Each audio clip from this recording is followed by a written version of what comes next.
Hola a todos, ¿cómo están? Mi nombre es Lesma, espero se encuentren muy bien. Yo como siempre me encuentro muy contenta de poder estar un día más con ustedes, trayéndoles otra historia y muy agradecida de que me puedan estar viendo donde quiera que se encuentren. El día de hoy hablaremos del segundo caso de nuestro especial 100,000 suscriptores. Es un caso que no está resuelto pero que me han pedido mucho y creo que es muy importante que hablemos de él porque hubo muchas cosas por debajo de la mesa y no se ha logrado nada después ya de muchos años del suceso. Es un caso que conmovió a todo un país, en este caso Puerto Rico, y vamos a ver al niño Lorenzo.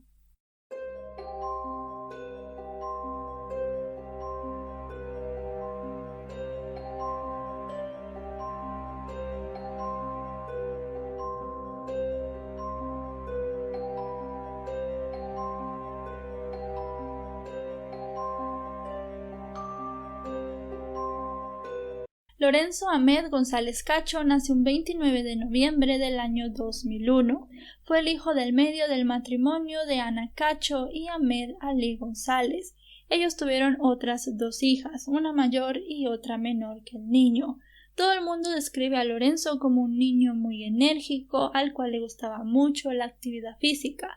Le encantaban los deportes, así que desde muy pequeño sus padres decidieron inscribirlo en la liga local de fútbol infantil para que pudiera pasar tiempo, conocer amigos y también pues hiciera lo que más le gustaba, que eran los deportes. Todo el mundo describe a Lorenzo como un niño muy feliz, muy activo y también con una gran sonrisa. La familia vivía en la ciudad de Dorado, en Puerto Rico, la cual se encuentra localizada a unos 24 kilómetros de San Juan. Estaban viviendo en una urbanización llamada Dorado del Mar, una urbanización que era muy exclusiva. Después de unos años de matrimonio, Ana y Ahmed deciden que no se están llevando muy bien y toman la decisión de separarse. Los niños se quedan al cuidado de Ana. Tengo que destacar que durante todos los hechos Ana y Ahmed todavía no estaban divorciados. Si bien físicamente estaban separados, ellos legalmente seguían siendo una pareja.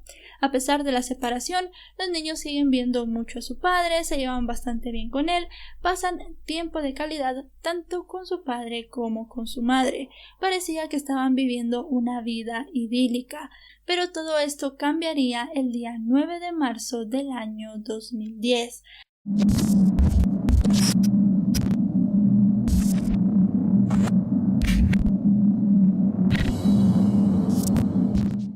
Eran alrededor de las 5:30 de la mañana cuando Ana Cacho llega con su hijo en brazos al Centro de Diagnóstico y Tratamiento, conocido por las siglas CDT. En ese momento ella dice que no sabe qué hacer, que el niño se ha caído. Causa una gran conmoción el ver a la mujer llegar con un pequeño con la cabeza toda ensangrentada en sus brazos. Las enfermeras y los médicos la atienden en el lugar. El estado de Lorenzo era muy malo, tenía el pecho comprimido, estaba frío al tacto y es más, cuando llegó ya no tenía signos vitales. Se trató de reanimarlo, pero los médicos no lo lograron y a las 6 de la mañana el pequeño es declarado muerto. Todo el mundo comenzó a lamentarse por el hecho y Ana Cacho se veía bastante afectada, pero desde el primer momento en el que se revisó a Lorenzo, los médicos y las enfermeras comenzaron a dudar de la historia de la madre. Se pudo ver que Lorenzo tenía sangre seca en la cabeza, lo cual quería decir que la sangre había estado desde hacía mucho tiempo fuera del cuerpo del niño y que no había sido una caída repentina como Ana Cacho había dicho cuando llegó. También se dieron cuenta de que el pequeño tenía en la cara algunos golpes y algunas heridas que no se correspondían con las de una caída.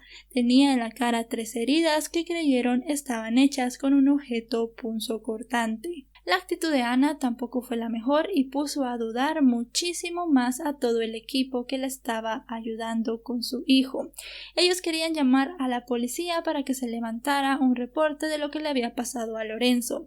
Ana Cacho dijo que no era necesario, les pidió que no lo hicieran y la mujer estaba empecinada en no llamar a las autoridades. La doctora que estaba de guardia en ese momento le pidió a una de las enfermeras que saliera del CDT, hiciera la llamada fuera a la la policía y regresara para que Ana Cacho no se diera cuenta. La enfermera le hizo caso y la policía terminó llegando en cuestión de minutos. Llegaron también un forense y también personas del departamento de familia. Querían hacerle una exhaustiva autopsia al niño para determinar las causas de la muerte y también querían hacerle varias entrevistas, no solamente a Ana Cacho, sino también a sus hijas. La primera versión que dio Ana de los hechos fue la siguiente. Ella estaba dormida en su habitación cuando su hija menor le gritó: «Mamá, Lorenzo me manchó con sangre». En ese momento Ana no sabía qué hacer y no entendía muy bien lo que su hija le quería decir. Llegó hacia la habitación, se encontró con la luz encendida y vio a su hijo completamente bañado y rodeado por un charco de sangre. Dijo que no sabía bien qué hacer, comenzó a gritar y esos gritos despertaron a su hija mayor, quien también llegó a la habitación. Le pidió a la hija mayor que se cambiara, que cambiara a su hermana pequeña, que tomara el teléfono celular porque se irían hacia el CDT. También le dio la orden de llamar a 2 personas, a su padre Ahmed Ali y a la madre de Ana Cacho, la abuela materna de los niños. Estos llegaron al CDT unas horas más tarde. Ahmed Ali lo hizo sobre las 10 de la mañana e iba acompañado de un primo. Como el caso se estaba revisando como un accidente, pusieron a la fiscal Mariela Santini a cargo. Era una fiscal que en ese entonces tenía poca experiencia, era muy novata, pero como creían que era un simple accidente, creyeron que iba a ser un buen trabajo.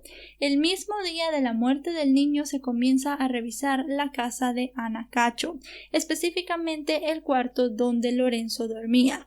Lorenzo no estaba durmiendo en su habitación, y no es que fuese que los dos niños durmieran ya juntos todas las noches. Lorenzo y su hermana pequeña eran muy unidos, así que el niño se quedaba muchas veces en la habitación de esta, pero en el lugar se disponía de una habitación individual para cada uno de ellos.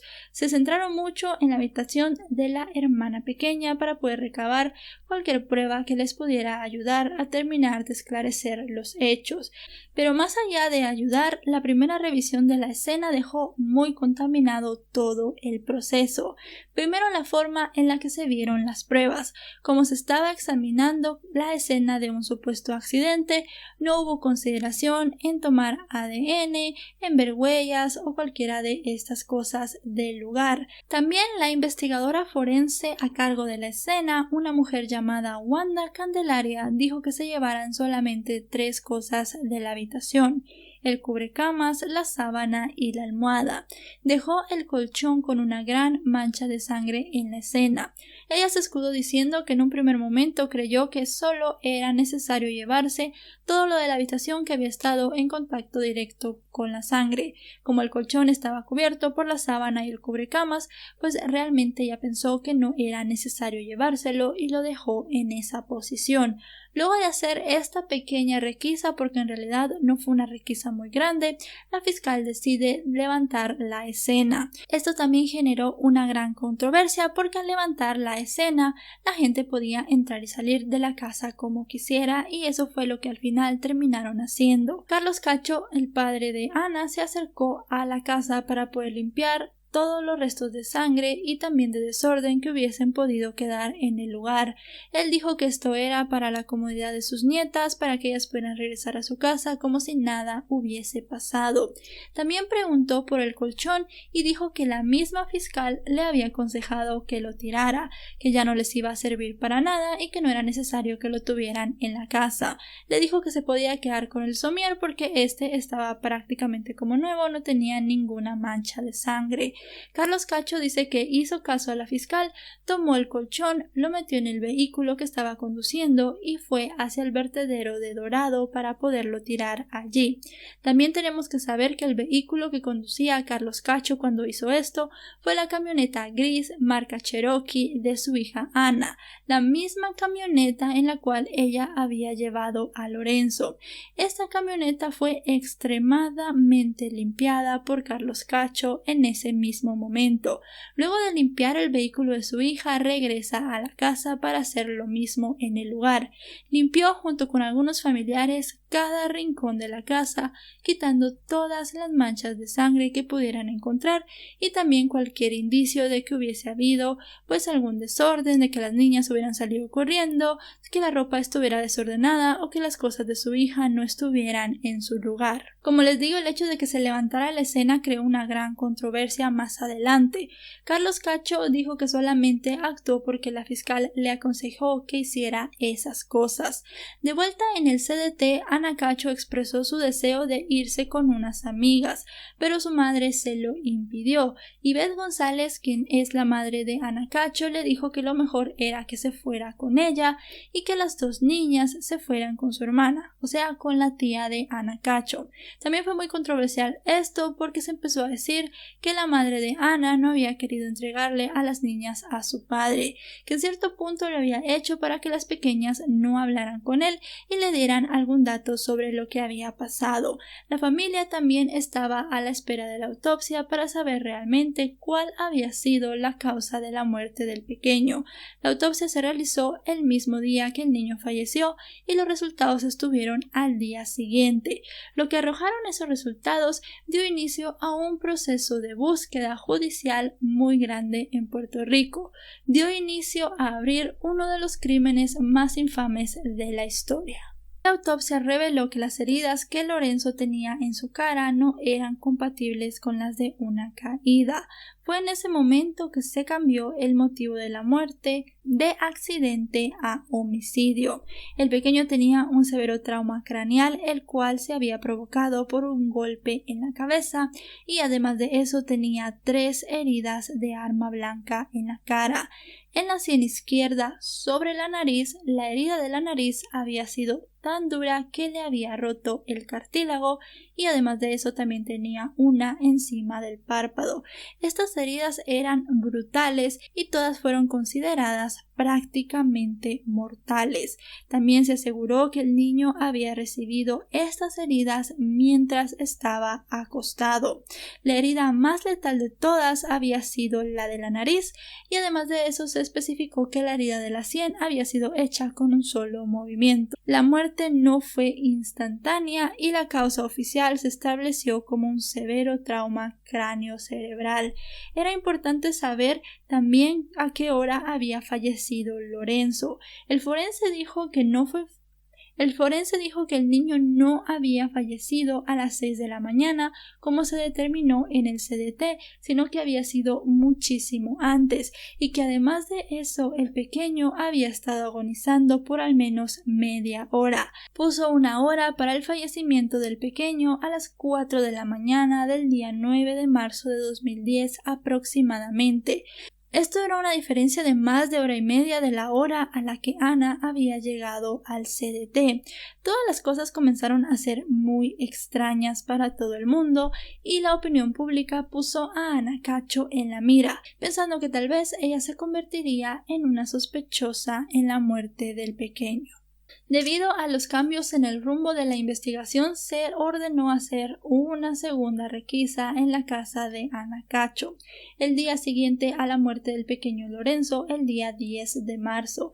El problema con esta revisión en la casa de Ana Cacho era que ya se había limpiado por completo. Si había huellas, si había ADN, ya sea en ventanas, en puertas o en algún otro lugar, este ya había sido borrado por la limpieza que había hecho la familia, así que verdaderamente no esperaban recabar mucha información ni tampoco muchas pruebas del lugar. En el dormitorio de Ana Cacho se pudo incautar una pipa y también restos de marihuana, pero había una prueba muy importante, una prueba que tendría una gran repercusión en el caso. Una pequeña bolsa. Esta bolsa estaba tirada en el suelo. Dentro de la bolsa había unos documentos, una pasta dental y un cepillo de dientes. Los documentos no eran de ninguna de las personas que vivía en la casa. Eran de un hombre que había sido liberado de la cárcel. Luis Gustavo Rivera Seigio, alias El Manco. Estaban allí sus documentos de excarcelación. Esto obviamente convirtió al hombre en un sospechoso, pero no sería el único que estaría en la mira y en la investigación de las autoridades. Llegó a trascender luego de que se hiciera la autopsia que Ana Cacho quería cremar el cuerpo de su hijo Lorenzo. Tuvo que ser su todavía esposo, su ex conviviente Ahmed Ali, quien fue al tribunal para decir que pararan la cremación y que se le diera al niño un entierro. Esto porque Ahmed creía que tal vez si luego las autoridades querían hacer un segundo o tercer examen en el cuerpo del niño, no lo podrían hacer si se cremaba. Esta decisión dejó muy perplejo a todo el mundo, ya que Ana Cacho estaba siendo consciente de que estaban investigando la muerte de su hijo como un posible homicidio, y el cremar el cuerpo no era lo más prudente por si después se necesitaban hacer más estudios. El tribunal le concedió la petición a Ahmed y el pequeño Lorenzo fue enterrado. Unos días después del entierro y cuando las cosas comenzaron a ponerse muchísimo peor, Ana Cacho fue llamada a la Fiscalía de Bayamón para poder ser entrevistada por la fiscal Wanda Casiano. Ana Cacho llegó en compañía de sus 2 abogados y estos 2 abogados le recomendaron que no declarara. En ese momento, al negarse a declarar, Ana Cacho se convirtió ya en una sospechosa oficial en la muerte de su hijo. De esta manera, la policía puertorriqueña podría comenzar a investigarla, podría comenzar a interrogarla y a saber un poco más qué había pasado ese día en su casa. Pero sus abogados tenían un plan para todo esto. Queriendo limpiar un poco la imagen de su clienta, citaron a una conferencia de prensa unos días después de que trascendiera en los medios de que Ana no había querido declarar. Ellos dijeron que Ana Cacho no había querido declarar porque se consideraba inocente de la muerte de su hijo y que declarando solamente podían tratar de inculparla. Adherido a esto, anunciaron que la familia Cacho iba a contratar un investigador privado para que éste hiciera sus propias hipótesis. La policía le solicita al FBI que se una al caso. Cuando los agentes que fueron destinados al caso llegan a la isla, se dan cuenta que estos tenían un cabo suelto. Luis Gustavo Rivera, alias El Manco. Nos vamos a referir a lo largo del caso a este hombre como El Manco. De esta manera no lo confundiremos con otras personas porque al final van a ver que hubo muchos implicados en el caso.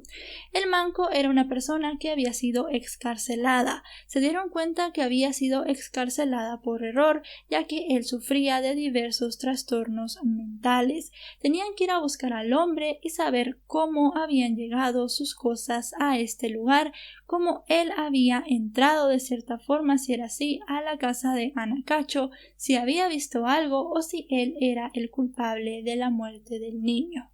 14 días después de la muerte del pequeño Lorenzo, alias El Manco es capturado de nuevo por la policía.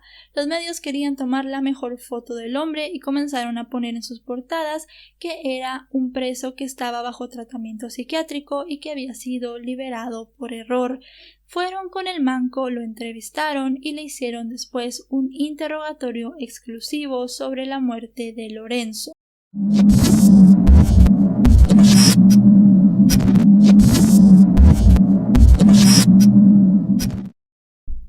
El Manco lo que logró decir en ese primer interrogatorio fue que él había llegado al Dorado gracias al familiar de uno de sus compañeros, versión que fue corroborada por este hombre. También dijo que había robado un celular marca Cayocera, versión que también fue comprobada por la persona a la cual se lo habían robado. Dijo que había estado en un restaurante de comida rápida alrededor de las 2:30 de la madrugada de ese día 9. El gerente de este restaurante llegó a comprobar esta versión. El hecho de que El Manco dijera esto y de que el gerente lo comprobara hizo que la policía sintiera que tenía los suficientes medios como para poder apresar al hombre por el asesinato. Lo que ellos tenían era que este restaurante de comida rápida estaba muy cerca de la casa de Lorenzo. De esa manera, El Manco comienza a ser una persona de interés en el caso y con el paso del tiempo se convirtió en el principal sospechoso. Mientras toda la investigación seguía, parecía que la familia González Cacho también tenía sus propios problemas. Se llegó a saber que Ana Cacho y su madre instaron a las dos hijas de la mujer a que no declararan frente a las autoridades sobre lo que había pasado en su casa esa madrugada. Debido a esto y al hecho de que eran menores, el departamento de familia las saca de la casa de la tía de Ana. Lo que deciden hacer con las dos niñas es llevarlas a hogares sustitutos. Las niñas pasan por al menos 3 hogares cada una y se llegó a saber que habían estado separadas. También se comenzó a investigar a una persona llamada Jesús Genaro Camacho. Este hombre era el novio de Ana Cacho en el momento de los hechos. También se llegó a investigar al agente federal de inmigración William Marrero y a Arnoldo Colón alias Nandi. Supuestamente, según las investigaciones, estos 3 hombres se encontraban en la casa de Cacho en el momento de los hechos, o también habían estado el día de los hechos en la casa de Ana Cacho, hablando con ella, visitándola o haciendo cualquier cosa. Habían pasado por la casa entre el día 8 de marzo por la noche y la madrugada del día 9, cuando supuestamente Ana había encontrado a Lorenzo. Mientras van pasando los meses, la investigación se mueve de manera muy lenta, pero se logra un avance. Al final de cuentas, Ana Cacho decide ir al FBI a dar su declaración. Ella dio una declaración muy escueta al principio. Lo que quería era que se la desligara completamente del crimen. Dijo que no tenía nada que ver con el asesinato de su hijo, que no sabía quién podía tener algo que ver y que no estaba encubriendo a nadie. Luego de haber pasado esta declaración y un pequeño interrogatorio, Ana Cacho vuelve a llamar al FBI, esta vez para decirles que se le habían olvidado algunas cosas en su declaración. Dijo que durante la noche del 8 de marzo o madrugada del 9, ella estuvo manteniendo relaciones sexuales con el agente del FBI, William Marrero, quien había estado en la casa. Dijo también que había consumido un poco de alcohol ese día y también que era una consumidora de marihuana. Dijo que no lo hacía todos los días, pero que sí en ocasiones. Esto llegó a ser corroborado, vamos a decirlo así, con la pipa que se había encontrado en la habitación de Ana. Con esta declaración de Ana Cacho se le obligó a hacerse un examen toxicológico, el cual demostraría los niveles de sustancias en su sangre en las últimas semanas. El manco también tenía su versión de los hechos. En un interrogatorio que le hicieron los agentes del FBI, luego de una serie de preguntas, comenzó a admitir su participación en el crimen de Lorenzo. Narra que entró saltando por un muro a la vivienda y comenzó a explorarla. Dice que fue al salir también saltando por un muro que cree que la bolsa se le cayó. Cuenta también que había dejado olvidado el teléfono que había robado en la casa. Él llega a describir la escena y dice también que vio un objeto punzocortante en la cocina y que fue de esta manera que le infligió las heridas al niño. Dice que llegó a herirlo porque pensó que lo había visto entrar a la casa, se puso muy asustado y no quería que dijera nada a nadie. Luego de haberlo herido, salió corriendo para unas horas después dormir en otra casa que sí estaba abandonada. Dijo que él estaba buscando solamente un lugar en donde dormir y que todo había sido un accidente. En ese mismo año 2010, luego de exhaustivas investigaciones durante meses, el FBI se aparta del caso. Eso sí, dejan todo lo que tienen a la policía puertorriqueña, incluyendo la supuesta confesión del manco. Aunque ya se tenía la confesión del manco, la policía puertorriqueña no decide enviarlo a juicio, sino que decide investigar todavía más. Durante los años 2011 y 2012 no se realizó ninguna captura ni ningún gran avance en todo el caso, sino que simplemente se hicieron pequeñas investigaciones. Mientras la policía trataba de investigar, de nuevo los problemas familiares de los González Cacho se hacían presentes. Ana Cacho y su esposo Ahmed González estaban peleando por la custodia de las niñas debido a que éstas estaban saltando de hogar sustituto en hogar sustituto. Luego de algunos meses, un juez decide darle la custodia completa a Ahmed Ali González, alegando que su madre Ana Cacho no es lo suficientemente responsable como para poder cuidarlas. Esto crea en Ana un ambiente, dice ella, de mucha tensión y hasta provoca que tenga un accidente de tránsito por el cual ella es internada unos días. Las cosas también les fueron muy mal con el investigador privado que habían contratado. Luego de que la misma familia le pusiera una denuncia, la policía le revocó la licencia. También querían demandarlo para que él no pudiera publicar un libro con las cosas que supuestamente había averiguado del caso. Llegó a trascender en algunos medios que supuestamente la familia Cacho lo había despedido porque no les había gustado la investigación que él había hecho ni las hipótesis que proponía. Este investigador privado logró hablar con algunos medios y les proporcionó la hipótesis que según él creía había pasado ese día y a la cual había llegado luego de meses de investigación. Él dijo que el niño había sido agredido en la cabeza alrededor de las 11 de la noche. Las personas que estaban en la casa intentaron cubrir este hecho y tratarlo de hacer como si fuese un accidente. También dio 3 nombres: Ana, Naldi y Genaro. El investigador privado publicó un libro llamado Caso Lorenzo desde mi punto de vista, recopilando esta y más hipótesis. La familia de Ana llegó a ganar una demanda por este libro y recibieron una indemnización de $500,000 por parte del ex detective. En el libro también se hablaban de otras hipótesis, como que por ejemplo el niño había sido usado como un escudo humano. Lo que se hablaba mucho en los medios era que Ana Cacho estaba con estos 3 hombres, ya fuese en la sala o en su habitación, que el niño había entrado a ese lugar sin permiso, había visto algo que no debía ver, ya fuese a su madre drogándose o teniendo relaciones sexuales con estos hombres. El pequeño amenazó con contarle a su padre lo que estaba sucediendo y ella se enojó mucho. Se dice que tal vez las heridas que tenía Lorenzo en su cara fueron provocadas por una cuchilla que Ana tenía en la mano con la cual había estado cortando cocaína, y luego de eso ella se enfadó mucho y también le dio un golpe en la cabeza al pequeño. No se llega a saber verdaderamente por qué y las supuestas armas homicidas tampoco se llegaron a encontrar, pero fue una hipótesis que rondó mucho los medios de comunicación. El fiscal general Obdulio Meléndez en una conferencia de prensa indicó que tenían indicios que había un pacto de silencio entre las personas que habían estado en la casa de Ana Cacho esa noche. También declaró tener evidencia en contra de la mujer. Se supo que Carlos Cacho, el padre de Ana, llegó a tener una reunión con el gobernador de Puerto Rico en esa época, que era un hombre llamado Luis Fortuño. Le entregó un sobre misterioso del cual jamás se llegó a saber el contenido. Otra cosa que pasó fue que Antonio Zagardia, quien había sido secretario de Justicia, comenzó a representar legalmente a Ana. Él llegó a liderar su equipo de abogados.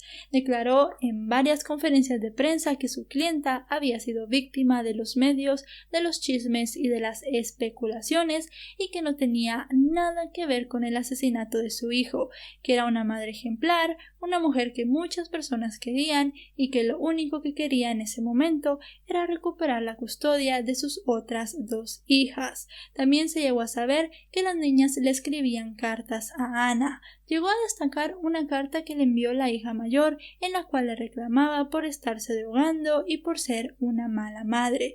Todas estas cartas se llegaron a ver en los medios. Se llegó a creer que había sido la misma familia Cacho quien las había filtrado para poder quitar un poco la atención en sí del hecho y que todos los medios y los noticieros hablaran de los chismes de la familia. En el año 2013, como el caso no avanzaba en nada, la policía puertorriqueña vuelve a pedirle al FBI que se integren. Estos aceptan y lo primero que hacen al llegar al lugar es querer hablar de nuevo con el manco. Este se encontraba recluido en un hospital psiquiátrico para reos de mediana peligrosidad. Llegan, se presentan con un juez, con una psicóloga, para que éste pueda dar de nuevo su versión de los hechos. Llega a decir otra vez que en la madrugada del día 9 de marzo de 2010 él sí estuvo en la casa de Ana Cacho, pero en esta ocasión ya no vuelve a tocar el tema del niño. Lo único que llega a decir es que sí, invadió la casa de Anna Cacho ese día. Anna Cacho también seguía siendo una persona de interés para el FBI. Ella fue citada para que se sometiera a una prueba del polígrafo, pero nunca llegó. Si bien habían concertado la cita entre los agentes del FBI y sus abogados, la mujer dijo que no se había presentado porque se la había citado el día de su cumpleaños y lo que ella quería era celebrarlo con sus amigos y familiares. Ese mismo año es robado el expediente legal de Anna Cacho. En ese mismo se incluían resultados de pruebas toxicológicas. Se culpó a un joven de 20 años llamado Joseph Cubano Aldrich. Este confesó que en efecto él había entrado a robar a la oficina de Brenda Berrios, quien era parte del equipo legal de Anna y la cual supuestamente estaba custodiando este expediente, pero el joven dijo que solamente se había llevado dinero en efectivo, $200 en total, dinero el cual ni siquiera había gastado. Él terminó devolviéndolo cuando lo arrestaron y también dijo que no se había llevado ningún documento. La policía lo revisó su casa y lo soltó con cargos menores por un pequeño robo y llegaron a la conclusión de que el joven no tenía nada que ver con el robo del expediente. Mientras van pasando los meses y llega el 2014, la policía vuelve a llevar al manco a la casa de la familia Cacho para hacer otra reconstrucción de los hechos. De nuevo el hombre ya no habla más sobre el crimen de Lorenzo, solamente muestra cómo entró a la casa para invadirla. Dijo que tenía hambre, que quería comer algo y que además pensaba que la casa estaba desolada porque no se miraba ninguna luz ni nada desde lejos, así que tenía planeado dormir en este lugar, cosa que después se enteró no era así. Se seguía teniendo a Anna Cacho en la mira, no solamente a ella, sino también a sus 3 acompañantes esa noche. Su novio llegó a decir que él sí que llegó en la noche del día 8 de marzo, estuvo con ella tomándose algo, pero que se había ido muy temprano, que no había estado más tiempo en el lugar. Se cree que después de que se fue el novio de Anna Cacho fue que ella llamó a William, el hombre con el que había mantenido relaciones sexuales, para que llegara al lugar.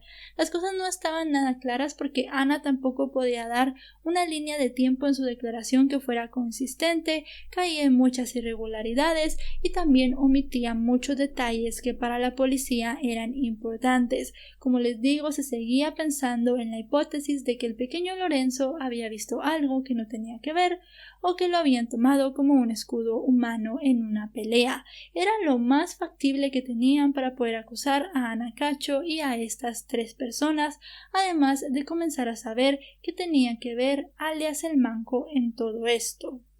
Otra cosa que también hacía que Anna Cacho y sus acompañantes fueran sospechosos fue la mismísima declaración de la hija mayor de Anna. Ella dijo que en esa madrugada estaba despierta porque acababa de regresar del baño. Dijo que dormía con la puerta abierta, así que escuchó un estruendo muy grande y escuchó una voz que ella conocía muy bien porque era uno de los amigos de su madre. Era la voz de Hernando Colón, alias el Nandi. El testimonio de la niña hizo que su madre y sus amigos se volvieran todavía más sospechosos en toda la causa. En el año 2015, en el 5º aniversario de la muerte de Lorenzo, Anna Cacho, Jesús Genaro Camacho, Arnaldo Colón Arias Naldi fueron sacados del caso. Se les notificó que ya no eran sospechosos. Luego de esto comenzó un proceso en contra de Luis Gustavo Rivera alias El Manco para determinar si el hombre iba o no iba a juicio. La principal defensa de alias El Manco era el mismo objeto por el cual la fiscalía lo quería culpar, la famosa bolsa encontrada en el lugar con sus documentos de excarcelación, su pasta y su cepillo de dientes. Era muy extraño porque en la bolsa no había huellas dactilares del Manco, en sí no había huellas dactilares de nadie. Si a él se le había caído, si él la había tocado ese día, pues tenía que tener sus huellas y además de eso huellas de otras personas con las que él hubiese tenido contacto, pero no era así. También resultaba muy extraño el hecho de que la bolsa no se levantara desde el día 9, sino que se levantara hasta el día 10. Si bien supuestamente se mostraron fotografías que habían sido tomadas en la escena tanto el día 9 como el día 10, la persona que las había tomado no pudo identificar cuáles eran del 9 y cuáles eran del 10. Llegaron a decir los agentes que habían revisado la escena que ellos no habían levantado la bolsa porque pensaron que eran objetos personales de la familia, que como el día 9, cuando se hizo la primera revisión, todavía era un caso de accidente, no creyeron oportuno ponerse a revisar los objetos personales de la familia. Pero esto era algo muy extraño y era algo que beneficiaba al manco. No podían realmente decir que esa bolsa había estado allí desde el día 9. Tampoco podían decir que ese mismo día 9 los documentos del manco ya estaban dentro de esa bolsa. Realmente, si bien era lo único con lo que querían ligar al hombre a la escena, también era lo único que podía exculparlo del crimen.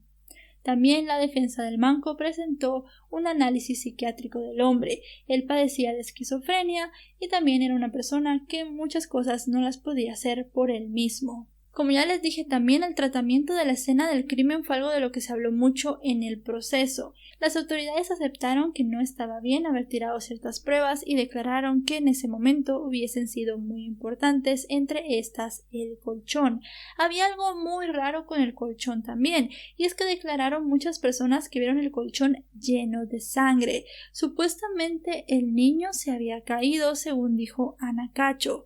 Si el niño se había caído, lo normal era encontrarlo tirado en el suelo y no encima del colchón, ya que si él se había caído, obviamente ya no iba a poder levantarse, acostarse al lado de su hermana y estar ahí hasta que todas las sábanas y el colchón se mancharan completamente de sangre.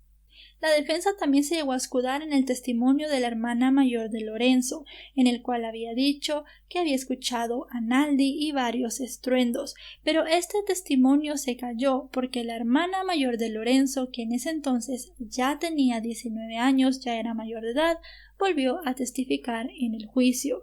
Dijo que había mentido el día que la habían entrevistado cuando había muerto su hermano. Dijo que no había escuchado ni a Naldi, ni estruendos, ni había visto nada. Confesó que lo había hecho porque se había sentido muy presionada por las autoridades para que les diera algo. Dice que le comenzaron a decir los nombres de los amigos de su madre y que a ella lo primero que se le vino a la mente fue decir eso, pero que realmente no había visto ni escuchado nada. De esta manera uno de los argumentos de la defensa se estaba cayendo y también le dio un punto a favor a la acusación. Hubo cosas muy extrañas en el juicio que al final de cuentas no se puede saber si beneficiaron a la acusación o a la defensa. Supuestamente una de las personas que había entrevistado al manco cuando éste confesó que había participado en la muerte del niño, dijo que el manco había visto a una mujer fumando crack en la casa. Se cree obviamente que esta mujer es Anacacho, pero la misma fiscalía presentó un supuesto reporte de drogas que se le había hecho a Anacacho y en el supuesto reporte decía que la mujer no había consumido drogas en semanas. Esto obviamente era para cubrirla a ella y querer decir que la noche del crimen ella no estaba ni alcoholizada ni drogada, pero de cierta manera provocó que en su mismo argumento ellos se contradijeran. A pesar de estos pequeños errores, la acusación tenía su propia cronología de los hechos. Esto es lo que ellos creen pasó ese día. El manco es liberado por error del lugar donde está recluido y es llevado por el familiar del compañero hacia la urbanización de El Dorado. Se roba el teléfono celular y va hacia el restaurante de comida rápida. No tiene nada de dinero para comprar, empieza a tener hambre y además de eso tiene que buscar un lugar donde dormir. Llega a pensar que la casa de los Cacho está vacía y trepa por uno de los muros. Además de eso, también se supo que había una puerta que estaba abierta, por la cual Anacacho declaró ella pensaba que este hombre había entrado a su vivienda. Entra a la cocina, se come unas galletas que había en el lugar, abre la nevera, toma jugo de naranja y está básicamente a sus anchas en la parte baja de la casa. Llega a tomar un cuchillo de la cocina para defenderse por si ve algo durante la noche. Comienza a subir las escaleras y es en ese momento que ve a Anacacho con sus invitados. Se pone muy nervioso porque supuestamente él creía que la casa estaba deshabitada y no sabe qué hacer. Lo primero obviamente que se le ocurre en ese momento es salir de la casa, pero da una vuelta en falso y en lugar de salir hacia la escalera, él entra a la habitación donde el pequeño Lorenzo dormía con su hermana. Piensa que el niño lo llegó a ver y con el cuchillo lo hiere 3 veces en la cara. Se llega a creer o se llega a decir que el hombre también le pegó con la cabeza en la pared, pero esto contradice al informe forense que decía que a Lorenzo se le había hecho la herida en la cabeza con un objeto contundente como un martillo.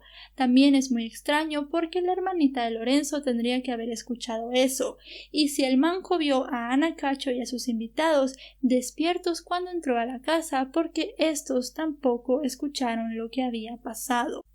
Pero bueno, luego de que supuestamente él hiciera esto, sale de la casa y es allí mientras trepa el muro para saltar que deja olvidado el teléfono y también deja tirada la bolsa con sus documentos.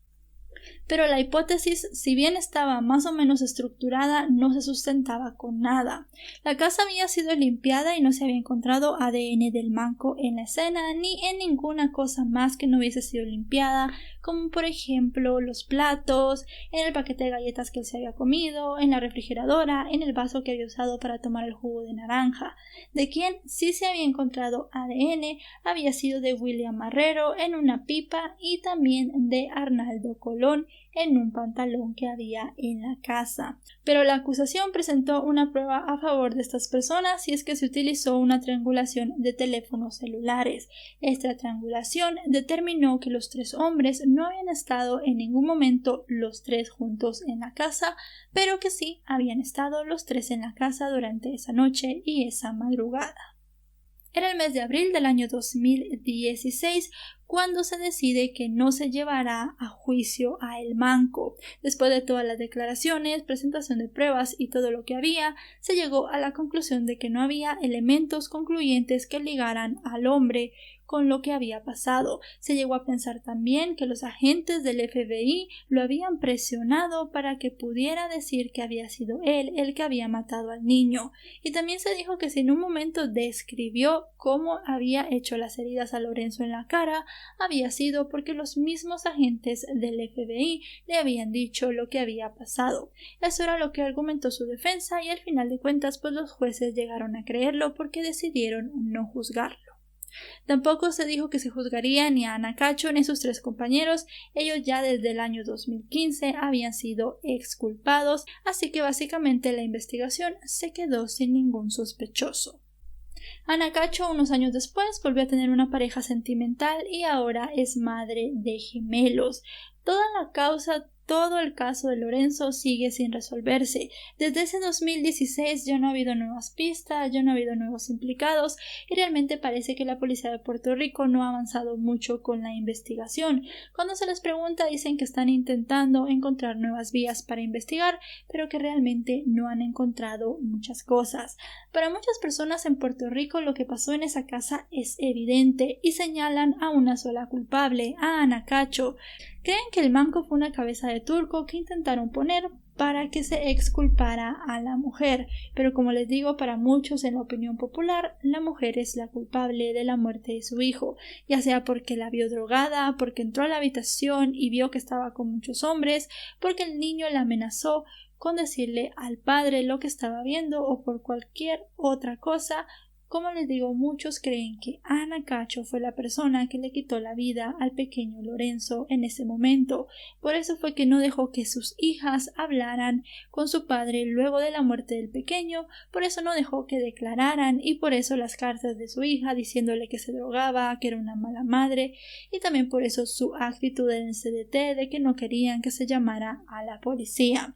Debido al caso de Lorenzo, ahora cuando hay un caso de este tipo donde un niño muere bajo extrañas circunstancias, no se llega a considerar como un accidente en un primer momento para preservar ya sea pruebas, escenas del crimen o testimonios, sino que primero se cree que fue un homicidio y luego ya tirando y quitando pruebas se puede llegar a la conclusión de que fue un accidente.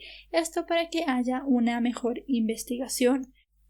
Todos los puertorriqueños y muchas personas que siguieron el caso siguen pidiendo justicia para Lorenzo. Para muchos esta justicia nunca llegará, pero muchos otros siguen esperando que algo pase y se esclarezca todo lo que pasó.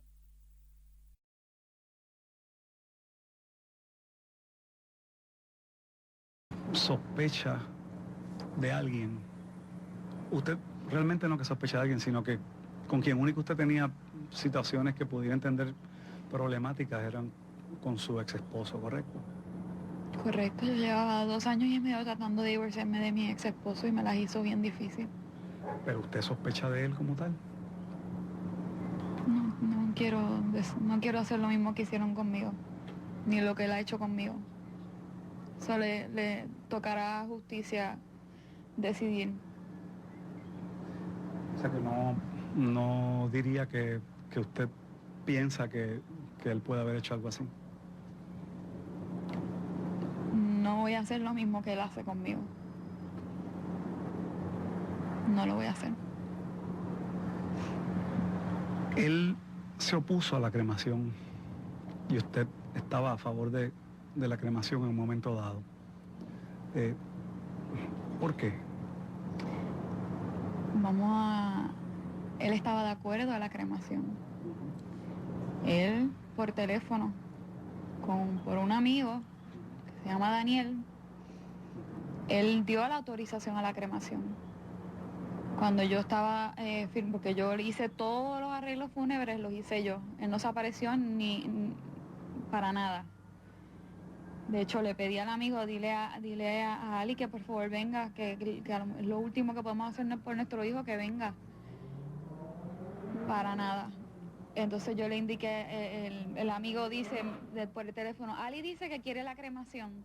Y yo le dije, ay, qué bueno, porque yo también. Dile por favor que tiene que venir a firmar. En Eret, si tú no firmas, si los dos padres no firman, no hay cremación. Una vez él me manda 2 alguaciles, se va a ir a hacer el revolú en el tribunal, era académico. Lo único que no tenía que hacer era no firmar, no hacer eso. ¿Y por qué cambió de opinión? ¿Le dijo? No, nunca me dio. Él ni siquiera se acercó a mí, ni siquiera a ningún familiar. Yo hubiera entendido si tuviera una preocupación. Yo le incluía a él en todo. ¿Se puede volver a ser la misma persona luego que a uno le pasa algo así? ¿Se puede volver a ser la misma persona que uno era antes de que le pase esto a un hijo de uno? No sé. Páralo ahí. Ay, señor, qué mujercita es. Wow. Héctor. Bueno, chicos y chicas, hasta aquí el video de hoy.